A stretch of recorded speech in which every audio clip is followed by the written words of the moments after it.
Y bienvenidos un día más a la consulta del Dr. Méndez. Yo soy Roberto Méndez, médico de familia y especialista en nutrición clínica y deportiva y en ciencias del deporte. Como ya sabéis, aquí hablamos de nutrición, de medicina, de deporte o de una mezcla de tantas. Hoy volverá a ser un poco mezcla de tantas, aunque de deporte hablaremos poquito.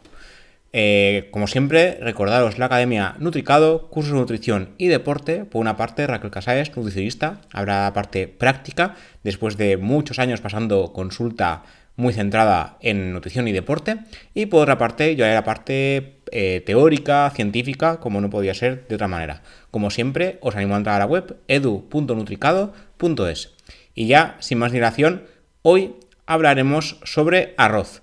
Arroz integral y arroz blanco. Y por qué el segundo, el arroz blanco, que suele estar muy demonizado, realmente sería mejor que el arroz integral en varios aspectos. Se suele creer que el arroz integral es mejor porque, como su propio nombre indica, el hecho de que sea integral hace que mantenga más sus nutrientes y que no tenga un procesado que a su vez ha demostrado ser perjudicial para la salud en muchos alimentos, como son los ultraprocesados. Sin embargo, este procesado para algunos aspectos, como por ejemplo los metales pesados o los microplásticos, habría demostrado ser mejor opción porque al procesar el arroz evitamos todos estos perjuicios. Pero vayamos por partes. En primer lugar, hablaremos sobre el arroz y el almidón, sobre todo el almidón resistente. Hablaremos del arroz y los metales pesados y finalmente hablaremos del arroz y otros perjuicios que no se tenían en cuenta hasta hace no muchos años. Por un lado, en el tema del almidón, recordemos que el arroz es un carbohidrato complejo y por tanto contiene diferentes tipos de carbohidratos, entre ellos el almidón. Hay un tipo de almidón que es más procesado, es decir, que sí que es usable por el organismo nada más consumirlo, es más digerible, y luego está el almidón resistente, que permanece intacto y se fermenta en el colon, con lo cual no suma calorías como tal. En este caso, existen trucos para aumentar el almidón resistente en el arroz y por tanto consumir menos calorías cuando se consume este producto, que puede llegar hasta las 360-380 calorías por cada 100 gramos, que ahí es nada. Sí, como ya sabéis, hay un programa de los primeros, ahora llevamos 116 si no estoy contando mal, lo estoy diciendo de memoria. En los primeros 10 hablamos sobre el almidón resistente. Os animaría a escuchar el programa porque la verdad es que creo que quedó bastante bien. Y el almidón resistente, como sabéis, tanto en pasta como en arroz como en patata, el truco que hay para aumentar este almidón de forma natural es cocer el alimento, la pasta, el arroz, la patata, y dejarlo enfriar 12-24 horas. Por cada ciclo de enfriado de 12-24 horas y de recalentados por en medio, más aumenta el almidón. Lo normal es dejarlo enfriar en la nevera y luego consumirlo, o bien porque lo llevamos en tupper al trabajo, o bien porque otro día usamos ese arroz o esa pasta sobrante. También hay que decir que no hay que dejarlo demasiado tiempo, como máximo 4 o 5 días, que ya sería arriesgarse un poco, pero se ha demostrado que es seguro. A partir del cuarto o quinto día ya nos la estamos jugando un poco, sobre todo con el tema de la pasta. Pero lo dicho, a partir de 24 horas el almidón resistente aumenta hasta un 30%. Sin embargo, la American Chemical Society también ideó un truco para aumentar hasta un 50-60% este almidón resistente, o a su vez reducir el número de calorías entre un 50 y un 60% del arroz. Y no solo se trataba de dejar enfriar el arroz, sino que hay más. En este caso, os lo voy a leer porque los pasos son un poco más complejos que dejar enfriar. Lo primero sería añadir una cucharada de aceite de coco en agua hirviendo y después media taza de arroz. A continuación, habría que hervir a fuego lento el arroz durante 40 minutos o 20-25 minutos a fuego fuerte. Por último, habría que dejar enfriar el arroz durante 12 horas en la nevera. El proceso generaría, según la American Chemical Society, 10 veces más almidón resistente que el método convencional. El método convencional, como ya sabéis, dejar enfriar y sin más. Cuando se recalienta el arroz, las condiciones siguen siendo las mismas. Esta magia, en realidad, tiene ciencia detrás. El aceite de coco penetra en los gránulos de almidón, en los gránulos en este caso de arroz, aumentando su resistencia a la acción de las enzimas digestivas. El enfriamiento durante 12 horas también aumenta el almidón resistente, por lo que refuerza la estructura molecular del grano. Cuanto más resistente sea el almidón, menos glucosa se absorberá en el intestino delgado y por tanto el cuerpo tomará una cantidad considerable menor de calorías. En este caso, 50-60% con este truco del aceite de coco. Como ya os decía, simplemente con dejando enfriar tanto el arroz como la pasta como el carbohidrato complejo que uséis sería suficiente para aumentar el almidón resistente, pero en este caso aumentaríamos más si cabe dicho almidón. También hay que decir que la principal motivación del estudio fue reducir el sobrepeso y la obesidad en los países en desarrollo donde se consume mucho carbohidrato complejo, como es el caso del arroz. Sin embargo, recordemos, como hemos hablado en otros programas, hay zonas del mundo donde el tema este del arroz les pasa de lado, hablando mal. Ya sabéis que en el sureste de Asia existe una mutación genética, si no sabéis os lo recuerdo porque lo hemos hablado en antiguos programas, que lo que hace es que los asiáticos consuman arroz a expuertas, gran cantidad de arroz, y no engorden. Y esto es gracias a la genética. Nosotros en España consumiríamos la misma cantidad exacta de arroz y no entraríamos por la puerta, para que nos hagamos una idea. Esto, por suerte, sin más, en el sudeste asiático tiene esta mutación, nosotros tendremos otras que nos ayudarán a sobrevivir en otros aspectos. Luego, por otro lado, tenemos el tema de los metales pesados en el arroz. Existen diversos metales pesados en el arroz de forma natural, pero el que más destaca, y sobre todo nos importa mucho en la zona donde vivo yo, la Comunidad Valenciana, donde hacemos la paella, aquí puse en el artículo que es el plato estrella de la terreta, como llamamos a la comunidad, porque usamos mucho arroz y en el arroz hay mucho arsénico. De hecho, se calcula que el arroz presenta hasta 10 veces más arsénico que otros cereales, y esto es gracias en parte a su forma de cultivo, que lo hace proclive a absorber sustancias presentes naturalmente en el suelo, y lo que hace es concentrarlas. Esto es un método muy similar al que sucede en el pescado, con el tema del mercurio. Los pescados grandes van acumulando, gracias a la cadena alimentaria, la cadena trófica, mercurio de los pescados pequeños, van comiéndose unos a otros y al final el grande es el que más mercurio absorbe. Pues en el arroz lo que hace es absorber el arsénico del suelo y poco a poco lo va concentrando. ¿Hay formas de evitar que el arroz tenga tanto arsénico? Pues sí que las hay. Hay diferentes formas de cocción y de hecho en un estudio publicado en Science of the Total Environment lo que hicieron fue ver si había algún método mejor que otro para evitar tanto arsénico en el arroz.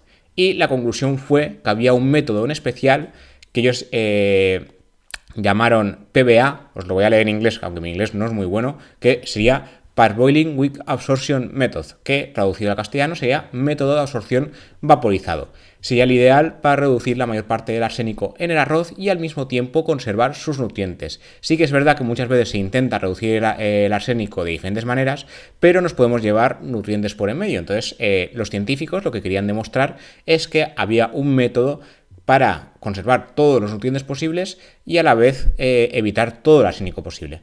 Esencialmente, el arroz vaporizado, sancochado o parbolizado implicaría remojar el arroz a 60 grados y a continuación someterlo a una fuerte presión bajo vapor. De esta forma se elimina buena parte del almidón, pero se conservan sus nutrientes y el almidón es el que más arsénico absorbe.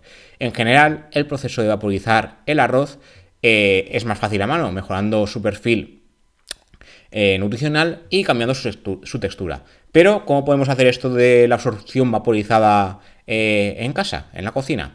Bueno, pues los investigadores, en este caso los responsables del estudio, sugieren que habría que hervir el agua, 4 tazas de agua por cada taza de arroz en crudo, añadir el arroz cuando ya esté hirviendo y dejar hervir 5 minutos. Posteriormente se desecha el agua, en la cual se habría eliminado la mayor parte del arsénico, y se agrega más agua fresca. En este caso, 2 tazas de agua por cada taza de arroz. Finalmente se tapa el cazo o la olla donde se cocina el arroz y se cocina a fuego lento o medio hasta que se absorba toda el agua. Según los investigadores, el método reduciría significativamente la exposición a arsénico a la vez que reduciría la pérdida de nutrientes.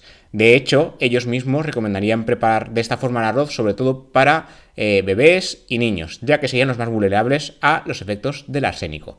Según sus cálculos, en el caso del arroz integral, este método de absorción vaporizada reduciría hasta el 54% del arsénico en el arroz integral, como decía, y hasta el 73% en el arroz blanco. Luego, finalmente, otra cosa que os quería comentar, que esto es más moderno, entre comillas, es el tema de por qué lavamos el arroz. Normalmente, bueno, en la cocina se suele decir que el prelavado reduce el almidón presente en la superficie del arroz, como ya hemos comentado antes con el tema de la vaporización y demás. Los estudios han demostrado que este almidón libre o amilosa sí que se queda en el agua de prelavado. También se buscaría un grano más separado, motivo por el cual no se tendría que lavar antes de preparar risotos, paella o arroz con leche, donde precisamente lo que se busca es el grano esté más pegado. Sin embargo, la evidencia científica contradice esta última creencia. La primera sí, el tema del almidón sí que sería real, pero el tema de separar el arroz o no, parece que no. Un estudio reciente comparó el efecto del prelavado del arroz en su viscosidad y dureza, comparando 3 tipos de arroz diferente: arroz glutinoso, arroz de grano medio y arroz jazmín. Se probó a no lavar, a lavar 3 veces o a lavar hasta 10 veces.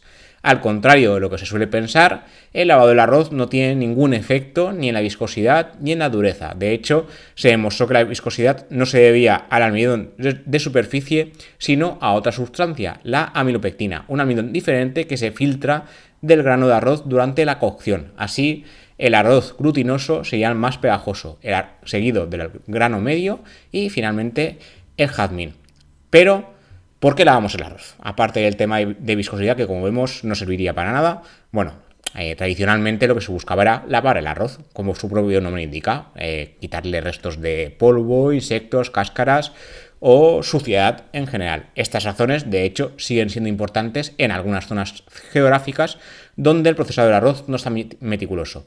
En España, por ejemplo, que es desde donde os grabo el podcast, vamos al supermercado, compramos arroz envasado y se acabó. Entonces ahí ya está lavado, ya está procesado, ya está bien para el consumo. Sin embargo, en muchas zonas geográficas esto no es tan fácil. Entonces, ¿qué pasa en nuestra zona? Pues que hemos usado y usamos tanto plástico que el uso intensivo de estos plásticos en la cadena de suministro, incluyendo el arroz y otras sustancias que van envasadas, ha dado lugar a un significativo aumento de los microplásticos alimentarios. Entonces, lo que nos hace más modernos parece que también nos puede llegar a perjudicar, y de hecho ya nos está perjudicando, como os expliqué en un capítulo dedicado íntegramente a los microplásticos. En este caso, el proceso de lavado del arroz habría demostrado reducir hasta un 20% de los microplásticos presentes en el arroz crudo.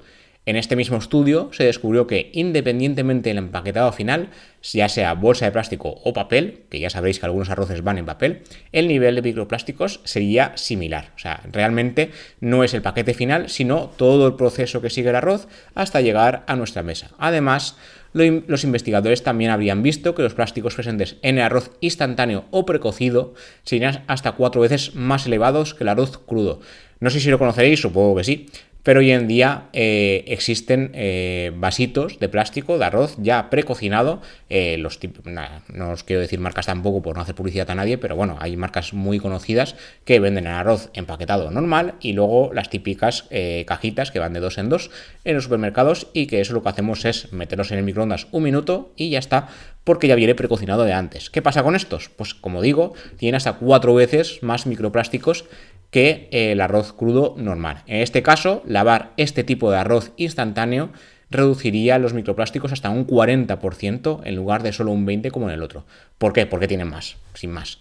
Por otro lado, también debemos recordar el tema del arsénico, el cual se absorbió durante el cultivo, y lavar el arroz también habría demostrado eliminar hasta un 90% del arsénico bioaccesible, aunque también eliminaría algunos nutrientes importantes por en medio como el cobre, hierro, zinc y vanadio.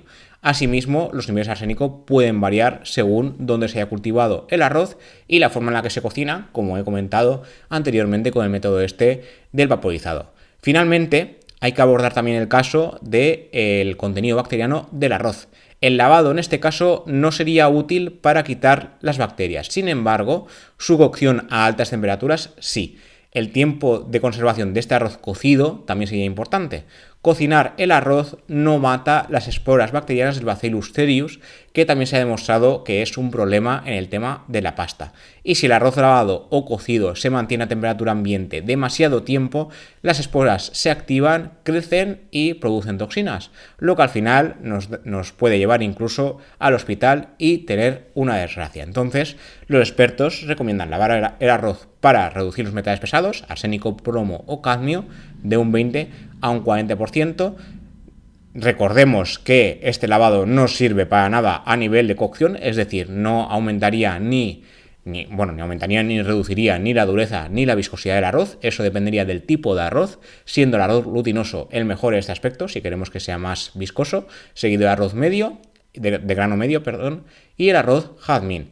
Y si lo que buscamos es evitar bacterias, tampoco nos sirve de nada. Lo que tenemos que hacer es cocinar el arroz a fuego intenso como toca, es decir, hervirlo normal y no dejarlo mucho rato a temperatura ambiente. Sí que es verdad que no se recomienda ponerlo en la nevera enseguida, pero máximo 2 horas a temperatura ambiente, que se enfríe un poco, y luego ya meterlo en la nevera y máximo 4 o 5 días y consumirlo antes de que pase dicho tiempo. Y nada, esto es todo lo que os quería contar por hoy. Como siempre, gracias por escuchar, gracias por ver esto si lo veis en YouTube, y recordad que estamos en todas las plataformas: Spotify, iVoox, Google Podcast, Apple Podcast, Amazon Music en este caso, Pocket Cast o la plataforma que utilicéis. Y nada, nos vemos y nos escuchamos en siguientes episodios. Hasta la próxima.